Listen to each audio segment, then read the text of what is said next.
I hope everyone enjoyed the food. There's plenty more. If you want more, please help yourselves. My name is Kate Baldwin, and I am currently the program chair. I wanted to take this opportunity to thank all the members of the program committee. I got to use my hand or I might forget somebody.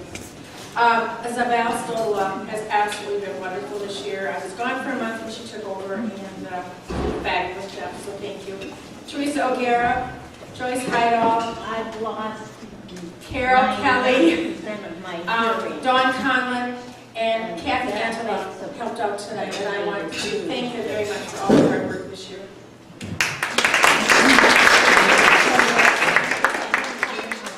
On your table, at your place, you originally found 2 pieces of paper, 1 half sheet. It gives you information about the summer social, so put it on your calendars. The other one is a survey. I hope you've all had an opportunity to fill it out. This basket up here is for you to put your surveys in when you have completed them, or you can choose to just fold them in half and leave them on your table. That's fine too. It is my pleasure tonight to introduce our speaker. I have known Angela for a very long time, about 35 years. That makes me very young, her very old, I don't know why. Angela and her 2 brothers were one of the first children that came to my home daycare when I did daycare in Duluth a long time ago. She has always delighted me. She's a woman who knows what she wants in life and has gone after it. When she was in high school, she decided she wanted to learn about flower designing. So she went to work at a flower shop and eventually owned her own flower shop, Bella Flora. She sold that recently, but that was her passion. And now she has a new passion, and she's going to share it with us tonight. Angela Orman-Stokke.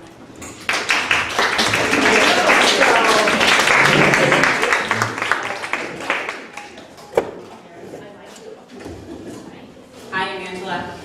I wonder if I can just talk like this. No. Solid no. Okay. All right, I will not do that. Okay, well, hi, I'm Angela. I'm from, well, I used to say, but not quite yet, but thank you. I'm Angela Stokke. I'm from Refined Life Coaching. It's a coaching business that I started a couple years ago. And I used to say very often, hi, I'm Angela Stokke, and I'm from Angela's Flora, and blah, blah, blah, blah, and then I would do a big flower show. And so those are, when I speak, sometimes I start to say, okay, hi, I'm Angela Stokke from Refined Life Coaching. That's where I'm from now. So I am so glad that Kate asked me to come and be part of your group. Thank you very much. And I hope that you will leave with a little bit of inspiration tonight. I'm often working with people who have something they want to change in their life. They usually are a little bit stuck, whether it's life or business. I'm very often working with people in business who are CEOs, business owners, entrepreneurs, directors, people who have some kind of vision or need to have some kind of vision for a business. And they often will have me come in and help them go from this level to the next level, or from point A to point B. Oftentimes they could do it on their own without me, but it might take 2 or 3 years. And when they're ready to move a little bit farther, faster, they will hire me to come in and help them through a series of conversations usually and exercises that helps kind of speed up that process of getting something done when you don't quite know the fastest way to get there. So I'm so lucky that I get to do what I do. Tonight I want to tell you 3 things. 1, I want to tell you a little bit about my story and how I got into coaching. 2, I want you to just dip your toes in the water, and I have a tiny little coaching exercise that I'll let you try. And then 3, I want to tell you who I coach, because I coach a really exciting group of people, and I'm going to introduce you to them because some of them are over here. Okay, so I'm going to stand over here. you know, one of the tricks of speakers is to stand in a specific space and tell their story. So this is like the first part of the speech. And then this is the second part. And this is the third. And it helps us remember. So I got to come back over here. Okay, so my quick story is that I'm a university graduate. I went to the University of Minnesota in Minneapolis, and I studied anatomy and physiology and biology. And oh, I loved it. I love the topic so much. And so then I went to grad school because I love learning. I imagine many of you are the same. And I went to school to be a teacher, so that's what I went to grad school for. And then I was a high school teacher for a while. And the creative energy that was in me during that time was sort of, well, some people might call it like crazy town. Like it was, like my worksheets were amazing. My science worksheets were so amazing. Like nothing you've ever seen in biology before.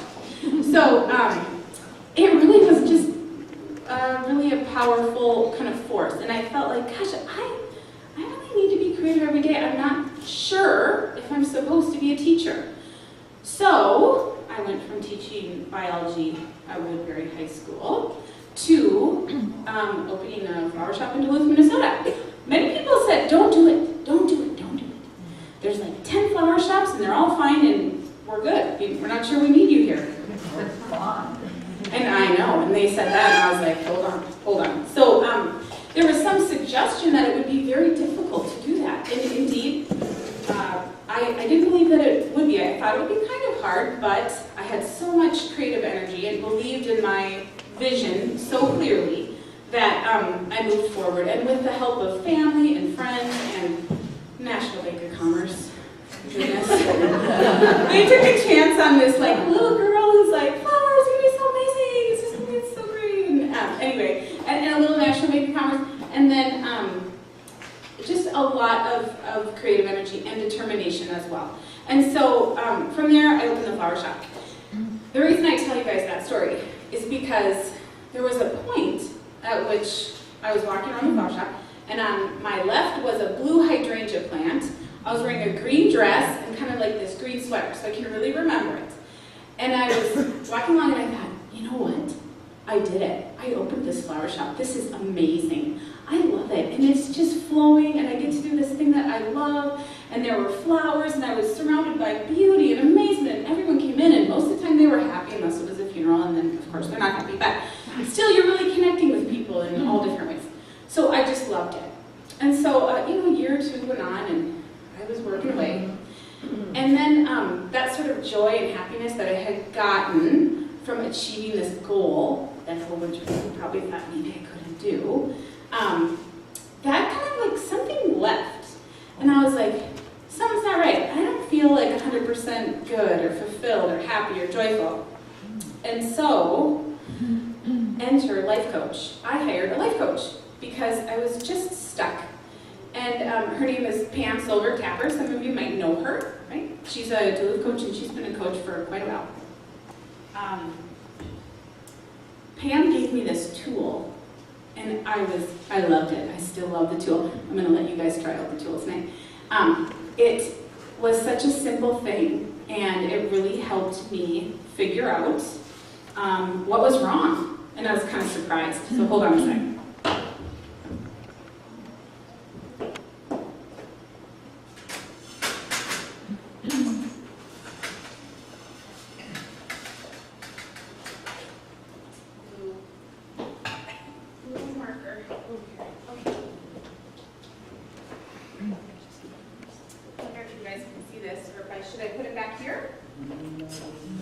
Everybody good? Yeah, we're fine. Yeah, this is okay.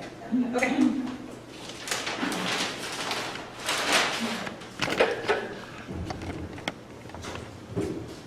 So this is called the Wheel of Life. It's just a simple circle. It looks like a pizza or a pie. And it is a pictorial representation of what life kind of looks like. 8 different sections of life. And so one of them is career. One of them is family and friends. One of them is significant other or relationship. One of them is fun and recreation. One of them is health, money, personal growth, and environment. So here's what mine looked like. Ready? career was just amazing. It's totally full, so joyful, and I just loved coloring that in because I was an artist and we just love coloring. So that was full. Good job me. Now, when people fill these out, the middle is 0 and the outside is 10. I also like this because I was a scientist, right? And so here we can measure something and it's a picture. I just loved it. I'm still really like this little tool here. Okay, family and friends. So back then, family and friends. Well, family was good because they were all helping me. They were surrounding me and really a big part of the program. And friends, I was like, friends, where have they been? Okay, so everybody was like getting married and it was kind of that time where, people were busy and off doing their thing. So it was okay, so I'm like, oh, it's pretty good. It's up here, like maybe a 6. Significant other, well, he was in law school and he was in Minneapolis or St. Paul. So I was okay. Like, I was working hard on the flower shop, he was working hard on the law school, so that was fine. We saw each other when we could, so it was good. Yay! And then fun and recreation. Well, surprise. It was like a 1. And I had no idea that it was a 1. That was what was so shocking to me. So I was like, don't really remember the last time I laughed about anything or talked to anyone that was funny or really did anything fun. But I sure do have a great flower shop, so yay for that. And then health. Well, before I started the flower shop, I had been running half marathons and whatever, working out and walking and doing all the fun things you do when you don't own a flower shop that you work at all the time. So my health had kind of gone down, I'd gained weight, I'd kind of eating at Coney Island more than a person should. Coney Island's really close to the flower shop. So anyway, that was kind of like sad face. And then money was good. Oh gosh, the flower shop was making money. Yay, I was making money at what I wanted to do. And then personal growth, thank goodness I had started the personal growth because, so that got a couple points there. So this is, environment. My environment was really good. I loved where I lived and it felt really nice. It was a nice space to be.